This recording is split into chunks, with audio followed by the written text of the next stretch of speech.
Bonjour à tous et à toutes, bienvenue dans Just 10 Minutes, l'émission qui va vous apprendre la Corée en 10 minutes. J'y recevrai des personnalités qui ont vécu de près ou de loin au pays du matin calme.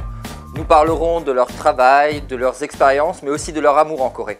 Bref, de la Corée en règle générale. Alors, je vais lancer un chronomètre de 10 minutes et on commencera l'interview à ce moment-là. C'est un peu le principe de l'émission. 3, 2, 1... c'est parti. Mais moi, ce qui m'intéresserait de savoir, c'est qu'est-ce qui t'a amené à la culture coréenne? Vaste question. Les origines, franchement, les dramas. Et je suis tombée sur les dramas coréens et ça m'a jamais quittée. C'est une question en fonction de l'invité parce que... Non, du tout. Ça se trouve, j'ai aucune expérience. Tout à l'heure, quand tu es rentré dans le plateau, tu m'as dit je vais me mettre en chaussettes, je vais les enlever parce qu'effectivement, en Corée, quand les gens rentrent dans une maison, ils enlèvent systématiquement leurs chaussures. On peut voir aussi des gens dans les entreprises également se balader en chaussons notamment. Ouais. Quand tu viens d'une culture et que tu as toujours eu l'habitude de rentrer avec tes chaussures, alors on essaie de s'essuyer, etc. Mais tout de suite, on te regarde bizarrement, mais qu'est-ce que tu fais, etc. Alors tu es étranger, donc... on t'explique calmement, mais c'est vrai que tout de suite ça fait bizarre ou mettre des chaussons dans un bureau en France, c'est vraiment impensable. Mais moi dans nos bureaux, je dis aux gens, vous voulez vous mettre en chaussons, vous voulez vous mettre pieds nus, faites-le quoi. Donc détente. Détente, ouais, c'est super détendu. En fait, je suis arrivée donc en 2015 en Corée du Sud et pour 2 ans et demi avec mon copain. Et en fait, assez rapidement, j'ai trouvé mon travail là-bas. Je suis partie sans rien, on va dire, et ça s'est fait assez facilement finalement. Quelle différence tu vois entre la culture coréenne et la culture française? Ce qui me vient en tête tout de suite, je dirais la culture de groupe et la culture un peu plus individualiste. Corée, en fait, il faut tout faire en groupe, il faut essayer d'intégrer tout le monde et ça a aussi des inconvénients. Lorsque justement on n'a pas envie de faire partie du moule et il y a certaines contraintes qui peuvent nous obliger à ne pas suivre le groupe. Donc dans ce cas-là, voilà, ça peut être un peu problématique. Mais... Du coup, moi, ma question et ce qui m'interroge, c'est est-ce que tu es un peu comme Obélix, tu sais, qui est tombé dans la culture coréenne quand il était tout petit? Je ne savais pas qu'Obélix aimait la culture coréenne, mais moi je suis tombé dedans, on va dire, avec les dramas. Donc je cherchais un peu ce qui était fait à travers le monde et je suis tombé sur Canal Play qui diffusait à l'époque des dramas coréens, donc bien avant Netflix. Mais tout de suite ça m'a plu et j'ai voulu en connaître un peu plus dessus et j'aime écrire et donc j'ai commencé à écrire un drama coréen, franco-coréen. D'accord. Et c'est comme ça que je suis tombé dedans, mais pas depuis tout petit. Okay. Depuis 4-5 ans à peu près, 2015 pour être précis. J'ai vu que des gens allaient à un concert où je devais aller et je me suis dit, tiens, si on se rencontrait en fait, on pourrait discuter. Et pendant ce concert, les personnes à qui j'ai échangé m'ont dit, mais on est en train de fusionner une asso franco-coréenne et on va faire notre première drama party en province, puisque je suis originaire de Nantes. D'accord. Et en fait, je me suis retrouvée, mais propulsée du jour au lendemain, photographe de l'asso. Et d'ailleurs, je les embrasse. On le sait que la culture du travail est assez différente entre la France et la Corée. Mais du coup, est-ce que tu peux nous parler justement de ce qui t'a le plus marqué au niveau de cette culture du travail, cette culture d'entreprise coréenne? Alors déjà, la communication entre collègues, je trouve que c'est vraiment compliqué, dans le sens où il y a vraiment une différence entre... à cause de la hiérarchie, donc c'est hyper important cette hiérarchie en Corée. Donc un collègue qui est plus âgé ou plus jeune, on ne pourra jamais communiquer de la même manière que, par exemple, en France, on peut facilement se tutoyer, sortir entre collègues. Là, je trouve qu'il y a toujours cette distance vis-à-vis de l'âge et donc dans la communication. Même par rapport à mon manager, c'était assez difficile finalement. En plus, il y avait cette notion de « je suis étrangère, il est coréen », donc je pense qu'il était lui-même gêné par rapport à ça. Donc ouais, c'était assez difficile finalement de trouver sa place. Ça, c'était vraiment difficile pour moi. D'autant plus aussi que je suis jeune, enfin en tout cas à l'époque je l'étais, et je suis une femme. Je sais qu'avant tu faisais pas mal de documentaires, tu étais réalisateur de documentaires. Tu as pu voyager en Corée justement pour faire des documentaires. Si tu peux nous en parler un petit peu. Alors au début j'étais plutôt sur du documentaire sur les sports, les arts martiaux, les sports extrêmes. D'accord. Je suis parti dans beaucoup de pays. En Corée, alors que je faisais des arts martiaux, j'y suis jamais allé. Il n'y a qu'en 2015, quand j'ai voulu écrire le scénario, que je suis parti en Corée pour rencontrer en fait le directeur de l'agence et une actrice pour qui j'avais écrit. Et en même temps, je travaillais pour TF1 à cette époque-là. Et j'aurais proposé de faire une série de reportages en fait, sur la culture coréenne, donc qui était sur les dramas coréens. Qu'est-ce qu'un drama coréen? Et j'ai fait aussi sur les expatriés en Corée.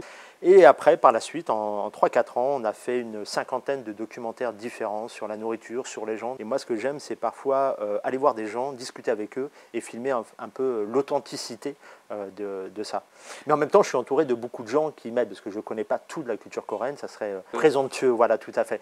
Donc je suis vraiment entouré de gens passionnés aussi comme moi et des gens qui en connaissent beaucoup plus sur la culture que moi. Les relations amoureuses en Corée, les relations amoureuses en France, est-ce que tu vois des différences et quelles différences tu peux voir de ce point de vue-là un peu? Je dirais qu'en Corée, il y a tout le temps l'image du couple parfait, du couple qui sont très amoureux. Et donc, on a envie de faire plein de choses ensemble, à deux. On a envie d'aller dans les parcs d'attractions, au cinéma, dans les cafés.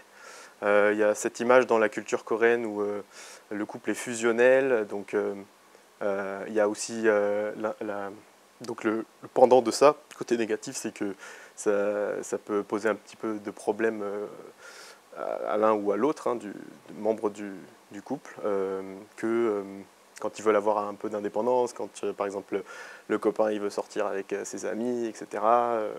Et pas devoir informer tous les 10 minutes, ah je suis là, je vais où, je suis avec tel et un tel, mais vice-versa évidemment.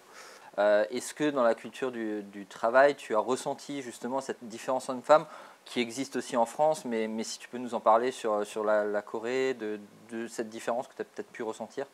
Oui, alors moi, je ne sais pas si c'est une fixette que je commençais à faire au fur et à mesure de le voir, de le ressentir de plus en plus, mais je trouve que c'est vraiment...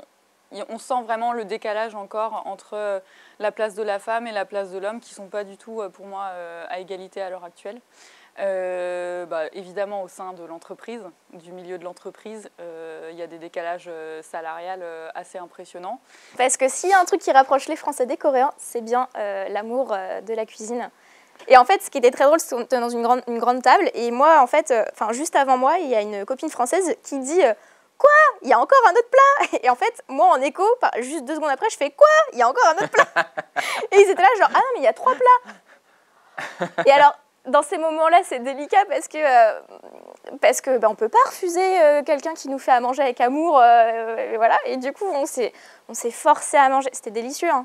Mais Sachant qu'effectivement, dans la culture coréenne, on peut le dire pour nos spectateurs, la nourriture, refuser de la nourriture, ça peut être vu un peu de façon insultante. En France aussi, hein, mais c'est vrai que dans la culture coréenne particulièrement. En général, en Corée, l'image, c'est quelque chose de très important, l'image que tu renvoies à tes amis, à ta famille, à tes pères. Donc, il peut y avoir de la pression parfois.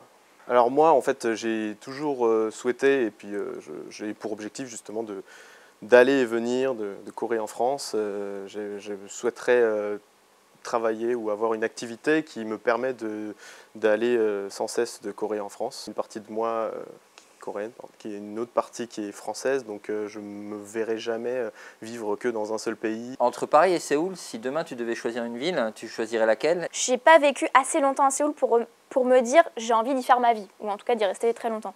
Mais je pense que ce qui me plairait, à l'heure actuelle, alors c'est un non-choix, hein, j'avoue, mais ce serait peut-être de faire une certaine partie des saisons à Séoul.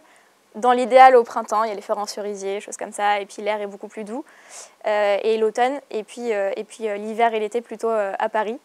Après, moi, les petites anecdotes, moi c'est plus sur un tournage, je filmais les backstage d'un drama qui s'appelle Fight for My Way.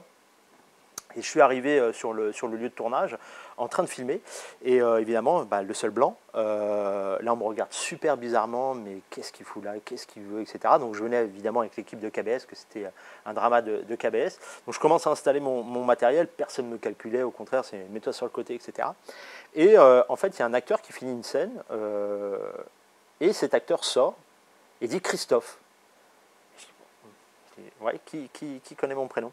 Et c'est l'acteur Woo-shik avec qui j'avais travaillé en fait sur le drama The Package, qui est venu vers moi, qui m'a pris dans ses bras, qui était super content parce qu'on avait travaillé 6 mois ensemble auparavant. Et là, tout de suite, le regard des autres Coréens ont complètement changé.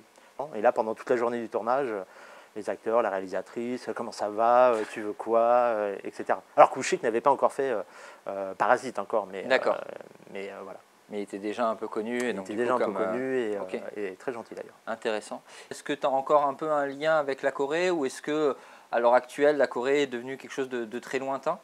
Alors, pas du tout. La Corée, elle n'est pas lointaine dans mon quotidien parce que là, à l'heure actuelle, depuis maintenant 2 ans, je travaille dans une entreprise fondée par une Coréenne, donc qui est très très connue en Corée, sur les réseaux sociaux. C'est devenue une influenceuse. Elle s'appelle comment? Elle s'appelle Kelly Choi. Okay. Elle a créé l'enseigne Sushi Deli, donc qui est une enseigne coréano-japonaise. Et pas plus tard qu'hier, je débattais pour un concours sur 11 pays pour lancer un concept de K-food en Europe.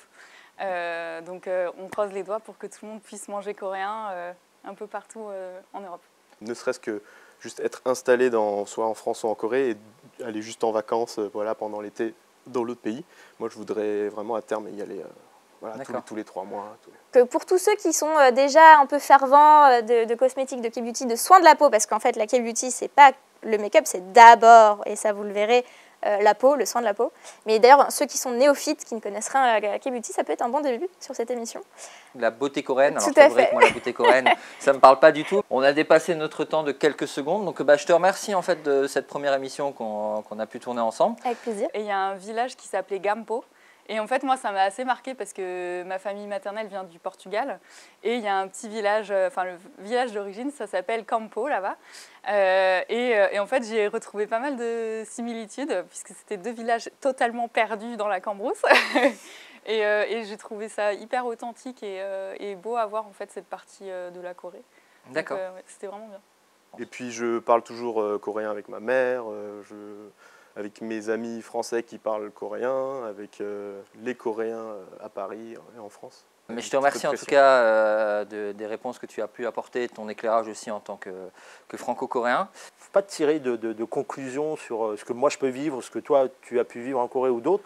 Chacun va vivre une expérience et je pense que toute expérience est bonne à prendre. Et je pense que la Corée peut apporter beaucoup à chacun d'entre nous au niveau de sa culture, au niveau de beaucoup de choses. Mais si vous êtes passionné par la Corée, que ce soit la danse, la musique, le chant, même s'il y en a qui disent mais vous ne pourrez pas chanter en Corée si tu n'es pas coréen, même si... essayez. Essayez pour vous apporter une expérience. Que du coup, c'est un peu le conseil que tu donnes aux gens qui veulent partir en Corée. Quel conseil? C'est vraiment d'oser et d'entreprendre ou Alors moi, je parle ni anglais, ni coréen. Je parle très mal français aussi. Mais j'ai pas peur. C'est-à-dire que moi, à un moment, je suis parti avec le directeur de MBC de Gwangju, qui m'avait invité pour tourner là-bas. Je devais avoir ma traductrice avec moi, elle n'a pas pu venir, mais j'y suis allé. Donc ça a été compliqué dans les discussions, mais voilà, j'ai pas eu peur. Donc n'ayez pas peur, même si vous ne parlez pas une langue. Ce qu'il faut, c'est pas avoir peur d'aller vers les gens, pas avoir peur de faire quelque chose. Après, à vous de trouver ce que vous avez envie de faire et n'ayez pas peur de réaliser vos rêves. Merci encore de nous avoir suivis à Just 10 Minutes. Si vous avez une expérience en Corée et que vous voulez la partager, n'hésitez pas à nous écrire à 10minutes@kftv.fr. Au revoir.